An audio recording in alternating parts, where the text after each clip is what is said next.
মতো একটা জিনিস তাৎক্ষণিকভাবে অর্জন করা যায় না। এটাকে বাস্তবতা মেনে নিতেই হবে। কারণ হলো সরকার চলে একটা প্রক্রিয়ার ভিতর দিয়ে, একটা নিয়ম কানুনের ভিতর দিয়ে। প্রাইভেট হলে পরে অনেক কিছু আছে, আপনি বাইপাস করে চলে যেতে পারেন। আপনি একটা যদি এফডিসির মালিক হন, ব্যক্তি মালিকানাধীন হয়, তখন আমার ওই ডাইরেক্টর, ম্যানেজিং ডিরেক্টর, অমুক তমুক না হলে চলে। আমার একটা অ্যাকাউন্ট সেকশন দরকার, একটা ম্যানেজার দরকার, একটা কালেকশন করার জন্য লোক দরকার। সংক্ষিপ্ত একটা বিষয়ের ভিতর দিয়ে আমি করতে পারি। তো সেই জন্য আমাদের এখন বিগত যে সরকার ছিল,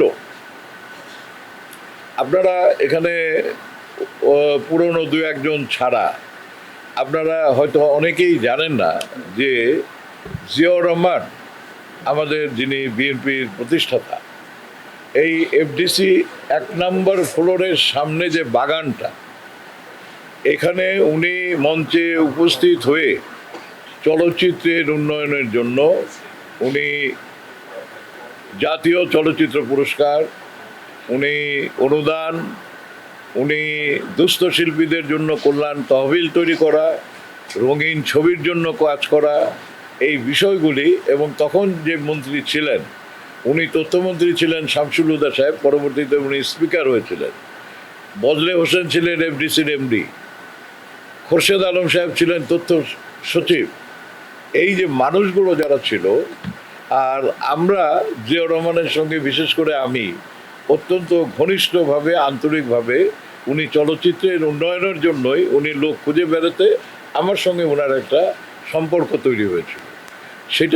সেটা কিন্তু ওইভাবে, তখন আমারও তো বয়স কম, আমি 1979 সালের কথা বলছি। তো আমার বয়সও তেমন কিছু না, ইয়াং। আমি আপনাদের মতো এরকম অনেকের মতোই তরুণ। তখন ক্যারিয়ার শুরু করেছি, কখনো সফল হচ্ছি, কখনো ব্যর্থ হচ্ছি। মানে প্রফেশনের ভিতরে নিজেকে প্রতিষ্ঠিত করার জন্য চলচ্চিত্রের প্রত্যেকটা পরিচালক, প্রত্যেকটা কলাকুশলী, প্রত্যেকটা যারা মেধাবী লোকজন থাকেন, শিল্পী, নায়ক, সবারই যে একটা চেষ্টা থাকে, সাধনা থাকে, তার মধ্যে আমিও ছিলাম। কিন্তু সেটার বাইরে জিয়াউর রহমান সাহেব উনি এই চলচ্চিত্রকে উন্নয়ন করার জন্য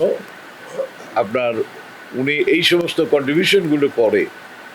আজকে যে পুরস্কার নিয়ে ছিনিমিনি খেলে, গত 17 বছরের আমার অভিজ্ঞতার আলোকে যেটা দেখা, এটা একটা হাস্যস্কর ব্যাপার।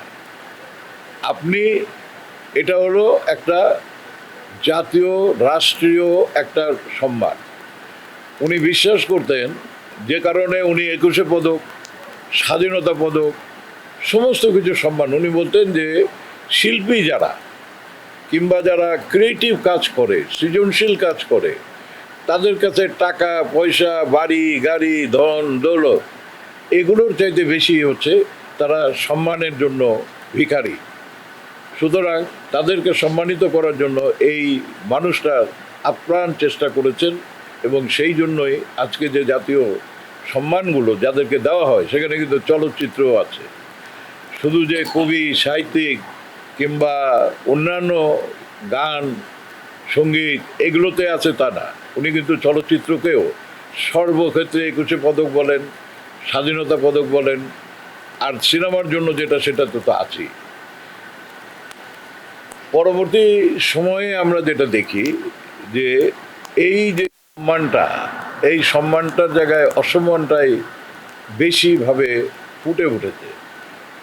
যে এই সম্মানের অধিকারী না, তাকে যদি আপনি সেই সম্মান দেন, তো দেশ এবং জাতি তো সেটা মেনে নিবে না। এই না নিতে নিতে নিতে আজকে প্রায় 17 বছর, 20 বছর হোল জাতীয় পুরস্কারটা একটা, মানে কি বলবো, এটা একটা অর্ডিনারি পুরস্কারের মতো চলে গেছে।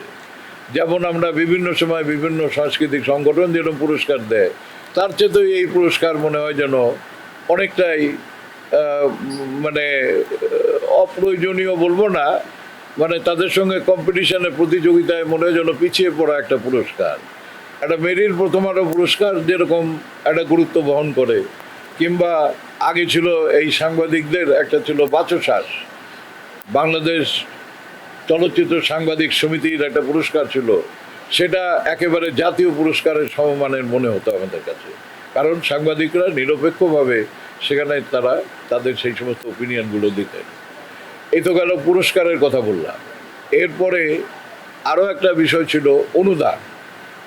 উনি এই অনুদানটা দিতে চেয়েছিলেন তাদেরকেই, কারণ বাণিজ্যিক ছবি যারা নির্মাণ করেন তারা তো স্বাভাবিকভাবে ফিনান্সার পায়, প্রডিউসার পায়, অর্থ লগ্নি করতে, ব্যবসা করার জন্য মানুষ তাদেরকে এন্টারপ্রেনার হিসাবে তাদের দিকে এগিয়ে আসে। কিন্তু যারা সৃজনশীল কাজ করে কিংবা একটা ইয়াং ট্যালেন্ট, তাকে তো কেউ প্রমোট করবে না। যেভাবে মনে করেন আমাদের বিভিন্ন সময়ে আমরা যাদের বড় বড় বাংলা চলচ্চিত্রে সত্যজিৎ রায়, ঋত্বিক কুমার ঘটক কিংবা মৃণাল সেন, এই ধরনের একজন পরিচালক, তাদেরকে জন্ম দেওয়ার জন্য অর্থনৈতিকভাবে তো কেউ এগিয়ে আসে না। তখন উনি মনে করেন যে এই দায়িত্ব হলো সরকার, দেশ এবং জাতির। সেই জন্য অনুদান প্রথাটা উনি তৈরি করেছিলেন। সেই অনুদান প্রথাটাকে নিয়ে যাওয়া হলো একটা ব্যবসায়িক একটা জায়গায় নিয়ে যাওয়া হয়েছে। সেটা হলো দলীয়করণ করা হয়েছে, যাকে তাকে এটা দেওয়া হচ্ছে, এবং এটার কোনো ক্রাইটেরিয়া নাই। আপনার প্রত্যেকটা জিনিসের একটা তো ক্রাইটেরিয়া থাকতে হবে। আপনি যে একটা অনুদান দিবেন, সেই অনুদানটাকে প্রপারলি যেন তৈরি করা হয় এবং সেটা চলচ্চিত্র শিল্পের একটা ক্রিয়েটিভ ক্ষেত্রে সংযোজন হয়, যেন ইতিহাসের পাতায় যেভাবে ধরেন পুরস্কার কিংবা এই প্রথম যে সমস্ত চলচ্চিত্রের মধ্যে এসেছিল তারা যারা পেয়েছেন সেগুলো নিয়ে কিন্তু কোনো বিতর্ক নাই। আমজাদ হোসেন, চাষী নজরুল, তারপরে মনে করেন এর আগে সুভাষ দত্ত, যারা যারা এগুলো পুরস্কার পেতেন, কোনো রকম বিতর্ক ছিল না। এখন আজীবন সদস্য, কথাটা হলো আজীবন আপনি একটা লোককে পুরস্কার দিবেন, দেখা যাচ্ছে যে মরণোত্তর পুরস্কার দিচ্ছে।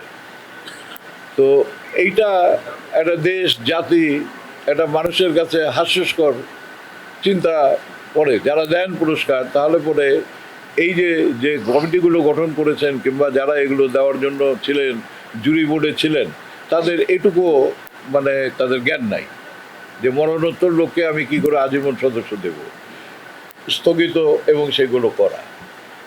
এই কথাগুলো আমি, এই গল্পগুলো এই জন্য করছি আপনাদের সাথে। এইখান থেকে অগোছলা হয়ে সব কিছু বিগত 17 বছর, পরবর্তীতে ইউনূস সরকারের 1.5 বছর, আমাদের এই সংস্কৃতি বলেন, এই চলচ্চিত্র বলেন, সমস্ত কিছু অগোছলো এলোমেলো হয়ে গেছে আর কি। এখন যেটা এলোমেলো অগোছালো হয়ে গেছে সেটাকে আবার রিসেট করে নতুন করে এই টেকনোলজির যুগে যদি শুরু করতে হয়, তাহলে পরে আমাদের সবাইকে একত্রিত হতে হবে।